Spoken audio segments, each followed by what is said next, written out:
Au nom du Père et du Fils et du Saint-Esprit, ainsi soit-il.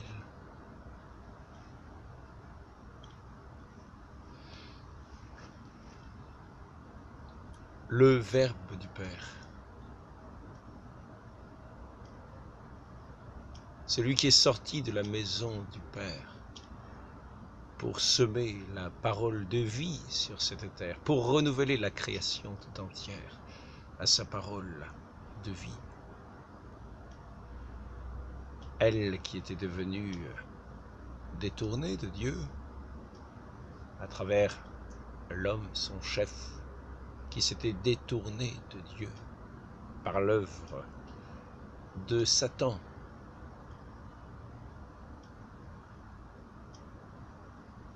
qui dans sa séduction l'avait conduit à se détourner de Dieu, à se fermer à sa parole et à sa vraie lumière, et à demeurer dans ce pays de l'ombre, où la création tout entière gît comme liée sous le pouvoir de Satan. Ainsi donc, le Verbe de Dieu, engendré de toute éternité du Père, va sortir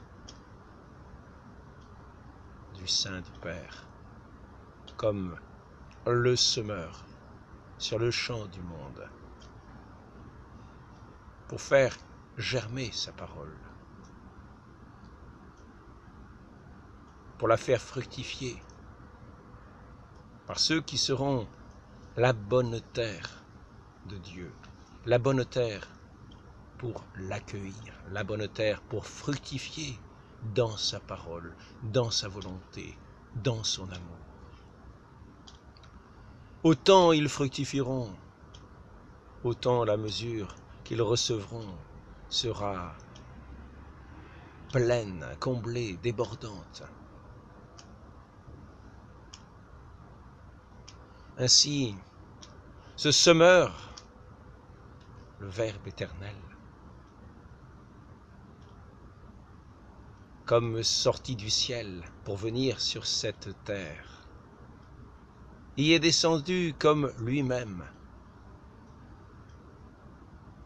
étant le grain qui va être semé dans la terre, le germe qui va renouveler tout l'univers. Comme il le dit lui-même, si le grain tombé en terre ne meurt, il ne portera pas de fruits. Mais s'il meurt, il portera beaucoup de fruits. Et ce grain, ce Verbe de Dieu descendu comme le grain pour germer et fructifier le monde, comme nous l'avons vu, a été dans cette terre, dans l'humilité la plus profonde, travailler dans les douleurs, travailler dans toutes les humiliations, comme dans le secret de la graine qui travaille dans la terre et qui finalement meurt à elle-même. Mais reste la graine, reste la semence du semeur divin et qui va pouvoir fructifier selon sa nature, comme toute créature dans la création avait une semence qui fructifiait selon sa nature, selon son espèce. Ainsi,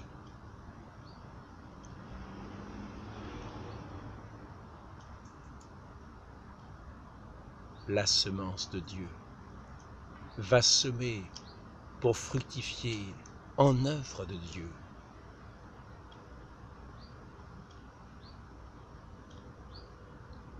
Et pour ramener à lui tous les enfants de Dieu qui étaient dispersés, qui étaient sous l'emprise de l'ombre de la mort, sous l'emprise de Satan, comme dans des chaînes, retenus dans les liens de l'abîme, du mensonge,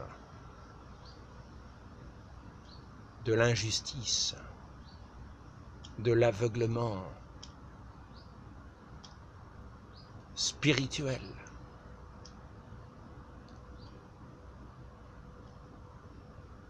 Et voici que sur la croix, ce grain broyé, comme nous l'avons vu, mourant et dans sa mort remettant son âme au Père, remporte la victoire de l'amour sur le monde.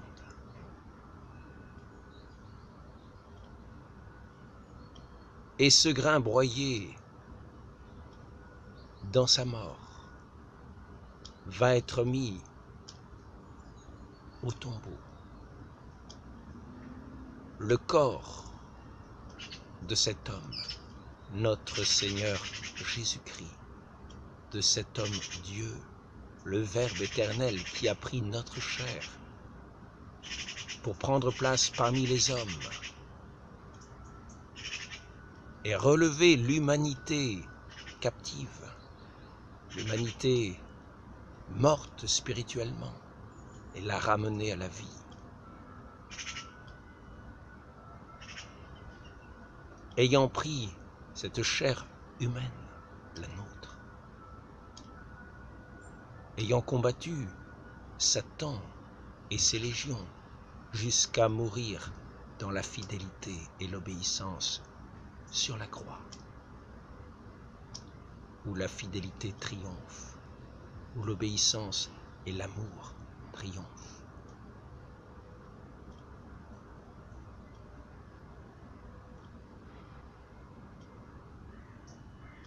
Le corps du Verbe divin incarné, qui a participé à la victoire sur le monde, où les créatures étaient enchaînées et placées dans un tombeau. La divinité du Verbe demeurant avec ce corps rendu inerte. Ce corps rendu inerte, comme les âmes du monde, comme les âmes des mortels de ce monde étaient inertes, ce corps repose au tombeau pendant 3 jours.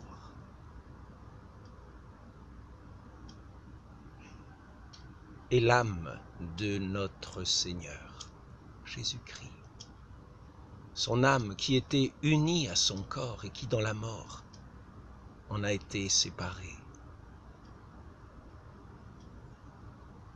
Dans sa mort,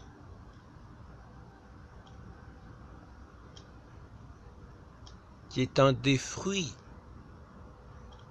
du péché, un des fruits du détournement de Dieu, qui nous désunit à Dieu. Et nous désunissant à Dieu, nous détournant de Dieu, nous enlevant de celui qui est la vie, conduisent les âmes à la mort.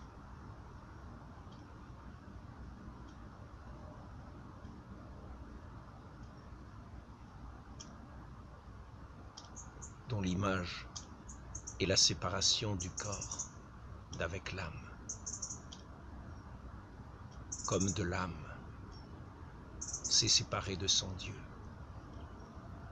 Le corps qui était soumis à l'âme, qui était le corps de l'âme, se séparant de son âme, devient inerte. Et l'âme, ayant perdu toute lumière, ayant perdu sa communication avec Dieu, se trouve enfermée comme dans l'abîme, où les suppôts de Satan les retiennent toujours dans leurs chaînes, dans leurs antres, où la lumière ne pénètre pas. Et voici que ce vainqueur, notre Seigneur Jésus-Christ, le germe divin descendu dans la terre, devenu infertile, et qui par lui va devenir fertile. L'âme de notre Seigneur, séparée de son corps, descend dans ses enfers, emportant avec lui sa victoire, et brisant toutes les chaînes, car sa victoire est universelle. Le monde entier s'était ligué contre son Dieu.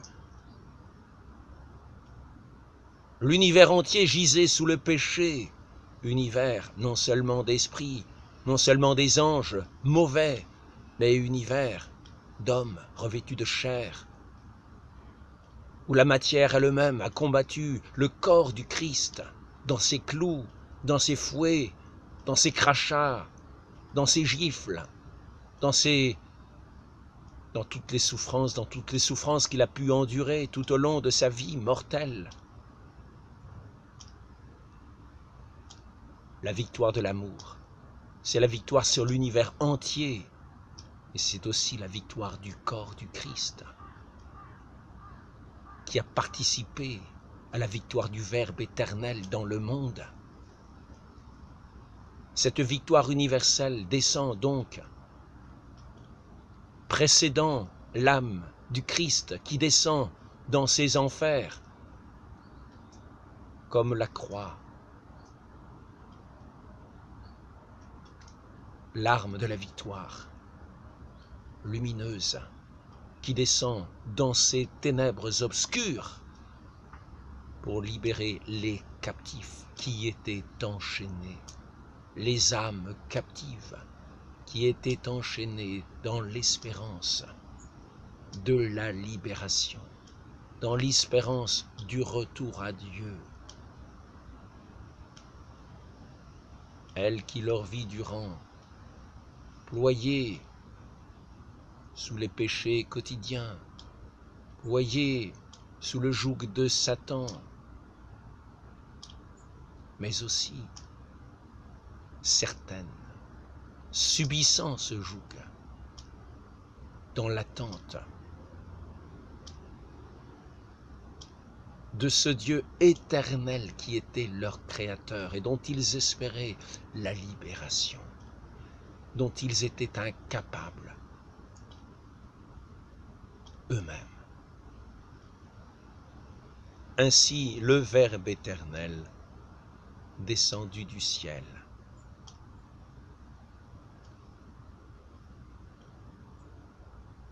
comme le grain mourant dans la terre, porte ses fruits de gloire et sa semence divine, brisant les verrous de l'enfer, vient éclairer, vient ranimer les âmes qui étaient dans l'attente du salut, les âmes des prophètes que le Saint-Esprit guidait sur cette terre, les âmes des justes qui étaient dans l'attente et dans l'écoute de la parole qui devait se réaliser et s'accomplir dans notre Seigneur Jésus-Christ pour le salut du monde.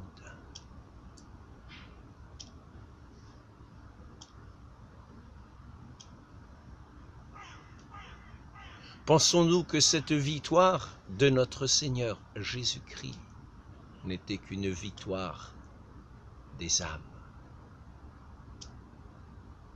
Lui qui, tout-puissant, avait créé l'univers dans sa beauté, dans sa magnificence, faisant toutes choses selon son espèce et selon sa volonté. Et toutes choses, est-il écrit, étaient bonnes.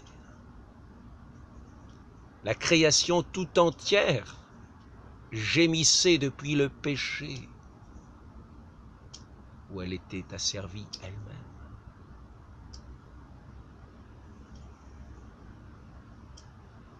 recouverte elle-même de l'ombre du péché, entachée du péché.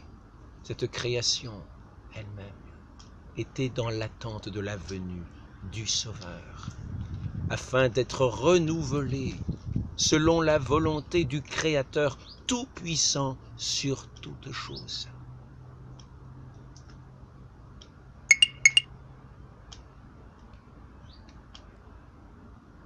Afin de correspondre au dessein divin, éternel, qui était dans le Verbe depuis toute éternité. Cette création, donc, va pouvoir ressurgir à partir du germe divin planté dans la terre de notre humanité par la Vierge Marie, qui reçut ce Verbe en son sein et qui lui donna notre chair humaine, afin de devenir un homme dans le monde, une créature parmi les créatures, une créature de cet univers parmi les créatures de tout cet univers. Et tel le germe divin, il va pouvoir revivifier et renouveler l'univers entier dans sa victoire, qui est totale et universelle, la victoire de l'amour, qui efface tout péché, et la création nouvelle va pouvoir ressurgir dans la fin des temps, est-il dit. Après le jugement général, est-il dit. Car il faut que toutes choses s'accomplissent, que chacun ait sa récompense, que chacun ait sa part de gloire, selon la foi, selon l'amour, selon le mérite, que sa foi, que son amour, selon la grâce de Dieu, dans la fidélité, aura lui-même obtenu, comme le mérite du sang précieux de notre Seigneur Jésus-Christ, a obtenu le salut de tous ceux qui se tourneraient vers lui pour le recevoir, tel le germe divin donné aux hommes comme la source de leur vie, et qu'il va venir combler dans toute éternité à la mesure qu'il nous a promise, une mesure tassée, secouée, débordante à la plénitude de l'amour qu'il voulait pour nous de toute éternité. Selon l'espérance, selon la foi, selon l'amour dont nous aurons témoigné pour lui ici-bas, dont nous aurons fructifié en œuvre pour lui ici-bas. Ainsi que le bon gérant avait remis des talents à ses ouvriers, et que ses ouvriers les ont fait valoir. Chacun à sa mesure, dans la pleine gloire de Dieu. Auparavant, il aura fallu que celui qui est le Verbe, la vérité, qui est la vie, donnée au monde, afin que le monde fructifie de sa vie. Il aura fallu, après cette victoire, au grand jour de l'univers, dans la toute-puissance de Dieu, lorsque cette victoire, au son de la trompette, sera magnifiée à l'univers entier, de la même façon que le corps de notre Seigneur, qui avait participé à ses souffrances, qui avait participé à sa victoire, qui en tant qu'homme est le Verbe incarné, était destiné aussi à être homme et Dieu dans l'éternité, dans cette union si grande et si sublime que Dieu a voulu pour l'humanité, de tous ses enfants rachetés. Ainsi donc, au son de la trompette, ainsi que notre Seigneur fut ressuscité le troisième jour, dans le grand jour de sa victoire, dans le grand jour de l'avènement de sa victoire, car la victoire est obtenue sur la croix. Dans la fin des temps, cette victoire sera dans la toute-puissance de Dieu, établie au plein jour, dans la pleine lumière, et chacun devant lui paraîtra ainsi qu'il est dans son âme. Et la conscience de chacun apparaîtra au grand jour.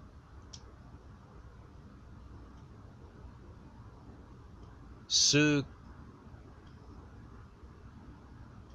qui avaient fructifié en œuvres obscures, en œuvres noires, et qui avaient noirci leur conscience,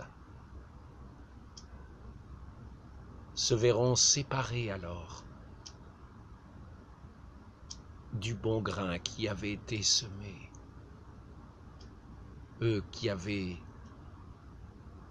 écouté les suggestions de Satan et avaient fructifié enivrés, rebelles à Dieu, dans un néant éternel, car loin de Dieu, il n'y a que le néant éternel.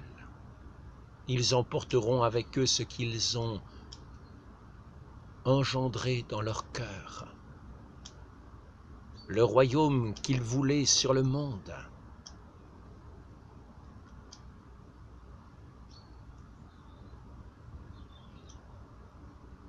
Sera révélé tel qu'il est, un royaume de néant qui leur est réservé éternellement en face de l'amour et du royaume de la vie que Dieu voulut dès l'origine pour sa création.